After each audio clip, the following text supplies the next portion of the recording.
বিষয় বলা মানে আমি তো অ্যাকচুয়ালি দেখুন আমাদের এখন আজকে যে আমাদের জাতির জনক মহাত্মা গান্ধীর মহাপ্রাণ দিবসে যে আমরা রাজ্য সরকারের তরফ থেকে আমরা প্রত্যেকবার যেরকম পালিত হয় সেভাবে পালন করছি। আজকের দিনটিতে এখন ইলেকশন কোড অফ কন্ডাক্ট নিয়ে আমরা কাজ করছি।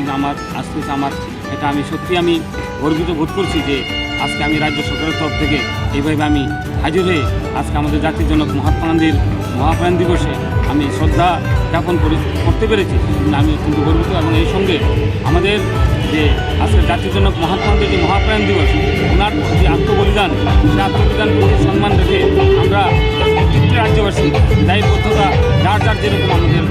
দায়বদ্ধতা আছে যেটা আমাদের কর্তব্য সেই কর্তব্য যেটা আমরা অবিচলিত থেকে আমাদের নিষ্ঠা এবং কর্তব্যের প্রতি আমরা অবিচলিত থেকে আমরা যেন সামনের দিকে আরও এগিয়ে নিয়ে যেতে যাতে আমাদের ত্রিপুরা রাজ্য আরও সুন্দরভাবে আমরা এগিয়ে নিয়ে যেতে পারি এবং সমৃদ্ধিশালী হয়ে উঠে এবং প্রত্যেকটি